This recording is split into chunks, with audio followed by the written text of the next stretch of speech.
चुनाव से पहले यूपीए के आखिरी बजट में वित्त मंत्री पी चिदम्बरम ने खेती और किसानों पर खासा जोर दिया है। चिदम्बरम ने बजट में कृषि के लिए 22% ज्यादा रकम का इंतजाम करते हुए 27,049 करोड़ रुपए देने का प्रस्ताव रखा है।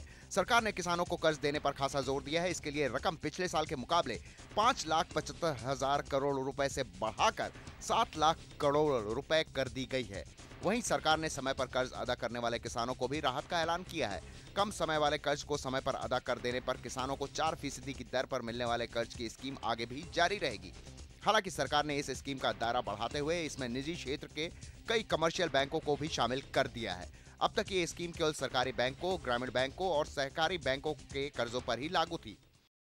I propose to allocate rupees 27,049 crore to the Ministry of Agriculture, an increase of 22% over the RE of the current year. We will exceed the target of rupees 5,75,000 crore fixed for 2012-13. For 2013-14, I propose to increase the target to 7 lakh crore rupees. The interest subvention for short-term crop loans will be continued, and a farmer who repays the loan on time will be able to get credit at 4% per annum. वित्त मंत्री ने कहा है कि 11वीं योजना के दौरान खेतीबाड़ी और उससे जुड़े क्षेत्र में बढ़ोतरी की औसत दर 3.6% रही। वित्त मंत्री के मुताबिक कृषि उत्पादों के न्यूनतम समर्थन मूल्य बढ़ाए गए हैं, जिससे पैदावार बढ़ी है। इस साल कृषि के निर्यात में भी इजाफा हुआ है और अप्रैल से दिसंबर 2012 तक देश का कृषि निर्यात बढ़कर 1,38,403 करोड़ रुपए से अधिक का हो गया है। वित्त मंत्री ने चावल उत्पादक पूर्वी राज्यों असम, बिहार, छत्तीसगढ़ और पश्चिम बंगाल की भी तारीफ की है।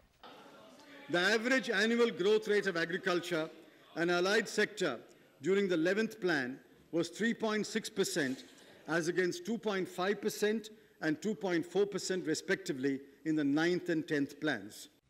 सरकार ने बजट में किसानों के लिए कई योजनाओं का भी ऐलान किया है। चिदम्बरम ने 3,415 करोड़ रुपए रिसर्च के लिए देने का ऐलान किया है। छोटे किसानों के लिए सिंचाई की बेहतर सुविधा के लिए सरकार ने एकीकृत जल संभरण विकास कार्यक्रम का ऐलान किया है और इसके लिए 5,387 करोड़ रुपए का इंतजाम भी किया गया है। सरकार ने छत्तीसगढ़ के रायपुर में राष्ट्रीय बायोटेक स्ट्रेस प्रबंध संस्थान स्थापित करने का ऐलान किया है। इसके अलावा झारखंड के रांची में भारतीय कृषि बायोटेक्नोलॉजी संस्थान स्थापित किया जाएगा।